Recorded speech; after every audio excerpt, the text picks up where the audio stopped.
Hey guys, I'm Chewy Mew, but my real name is Eric, and welcome to another Chewy Mew review, where I basically review whatever I want, including a piece of cheese. Today we're going to be taking a look at the Spider-Man Classics Series 1, Black Suit Spider-Man. Move the camera up a little bit, you can see that packaging. So I actually already opened this one. I got this one, maybe 2 years ago at this point. This is one of the newest to my collection. I got it about 2 years ago. And I think it looks awesome. Definitely these figures look really cool, pretty nostalgic looking. But yeah, I put it in the package to make it look as close to how it originally looked as possible. So you get a bonus 30-page comic book, Spider-Man Classics, 6-inch Spider-Man with 30 points of articulation, and a collector wall mountable display stand. Other figures in this wave, like for example, you have a Spider-Man, you have a Venom where the symbiote's mutating, the Black Suit Spider-Man obviously, and Man Spider, which you obviously get the Spider-Man comic book, which obviously I've already opened this package. You can see here, I don't know how to open this, so I just cut it open here to get in. I don't know how you're supposed to open it without damaging the packaging, but yeah, there's the comic book. I actually never read it, and there's the back of it. This is issue 252 of Spider-Man, I'm assuming. And, if you look inside it, ooh, there's an ad. This little clippy thing, which you can peg onto the display base here. But first, let's look at the display base. It looks pretty cool. Looks pretty cool looking. You have like the symbiote trying to wrap around Spider-Man if he's on here. You got like a pipe. So this is more like a thing mounted on a wall, which it is wall mountable. It has this little hole on the back that you can like put a thumbtack on, hook it to the wall, which I actually have it hooked on the wall like that with Spider-Man hanging from it. It says 2001 Marvel Entertainment, made in China. It doesn't say Toybiz on it, which is kind of funky. You can peg this part right on here, which kind of like a joystick, or you can peg Spider-Man on it and adjust it how you please. And next up, the main guy is Spider-Man, or Black Suit Spider-Man, or Symbiote Spider-Man, which when I was little, they called him Black Spider-Man, you know? But now if you call him Black Spider-Man, it's like, ooh, you're kind of racist or something. On the bottom, again, it says 2001 Marvel Entertainment, made in China, because everything's made in China. A lot of these earlier ones, they are made by Toybiz, but they didn't say Toybiz on the figures themselves.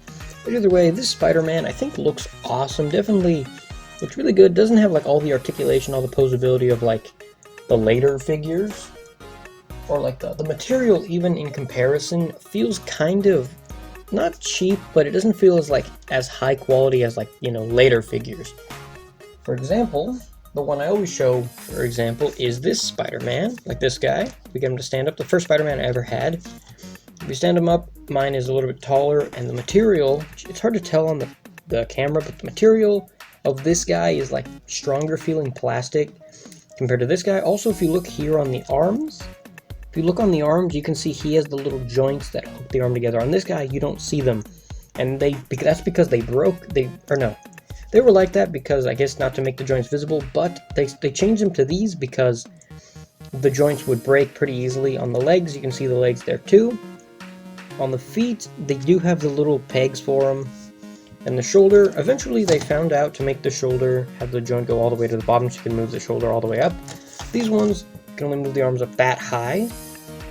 But it sounds like I'm complaining. I'm not complaining. I love this figure. I love this figure. I think it's awesome. I think it's definitely one of the best looking Black Suit Spider-Man figures. There's a lot of Black Suit Spider-Man figures, but to me this one just it screams iconic comic book. Like this one, he looks exactly like that guy on the cover.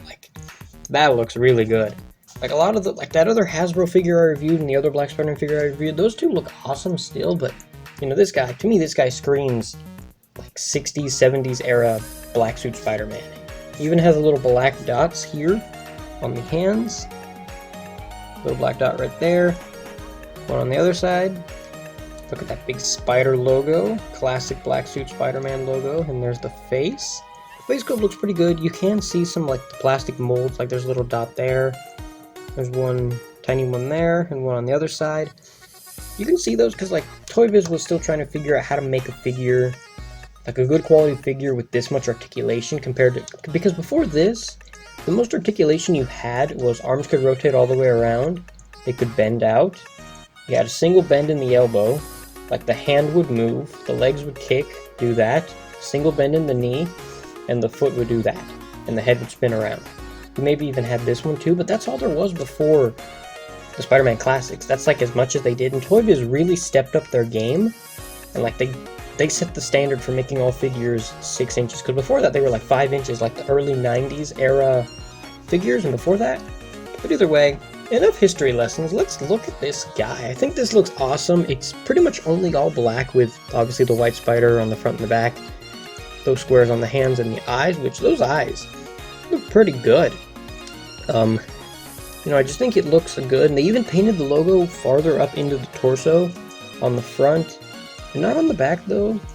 So when you put the thing back, when you put his when you tilt the torso back, you can see more of it. Also, when I got a lot of these other ones, these early ones, when you would take them out of packaging, they'd have loose joints. Like this guy, this arm was pretty loose. The torso ball joint here, this was pretty loose as well, and I think both of the legs, or one of the legs, so I had to put some glue dots in there to make them tight, because I would try putting his leg like that and it would just fall straight back down. Which, you know, pretty good. He also has web shooting hands, which a lot of these ones, a lot of the early figures had web shooting hands before they started giving like fists or like a grabbing hand or some other kind of hand. And the thing is, the fingers, they look really long. Like, I think they look really long. And they're very, like, straightened out. Like, if you try doing that, your fingers get kind of jumbled. But his fingers are straight like that. And the thumb straight up like that, which, that hurts doing that. But honestly, it does sound like I'm complaining, but I honestly think this figure is phenomenal. But let's take a look at his articulation. So the head kind of has like I guess like a ball joint in the neck here, because you can kind of wiggle it around. It doesn't stay in place, it kind of goes back. The head rotates all the way around. The arms rotate all the way around as well. He has a double bend in the elbow. He doesn't have rotation up here yet. They didn't introduce that yet. He rotates right below the elbow. Double or a hinge in the wrist. Obviously, the two fingers go back to do the web shooting. A very good ball joint here in the torso. You can get a lot of dynamic positions, like you can have him leaning to either side, hunching over, leaning back. Rotation in the waist, which I think the waist rotation was loose too, so I tightened that up, I think, as well. The legs kick up about 90 degrees. They go back a decent amount. And they also, he can do the splits, because of course Spider-Man can do the splits, especially Black Spider-Man. His rotation here below that part. Single bend, or double bend in the knee. Rotation here in the boot, I guess. Very good hinge in the foot. Like, you can have him, which kind of unpractical, but you could have his feet like that, which, that's pretty funky. And a bend in the toe. Pretty good bend in the toe. You can bend the toes really good. Look at that. It looks like Green Goblin's boots, how they like curl up. And you can't bend them down because I feel like you might break the toe. But either way, it looks awesome. And if you want to put them on the display vase, just take that off. Come on. Take that off, and if you put them on, the thing is the pegs are too close together that if you put them there, you can only have them standing up straight or like doing something like that, which I think this guy looks awesome. Typically I have him displayed in something kind of like that, like he's like holding onto the symbiote, shooting a web. But I think this guy definitely looks really good. Really cool looking figure. I know I keep saying the same thing over and over again because I don't really know what else to say, but let me know what you think about this figure. You know, if you like this video, you know, let me know, leave a like, and I will see you guys in the next review. Wow.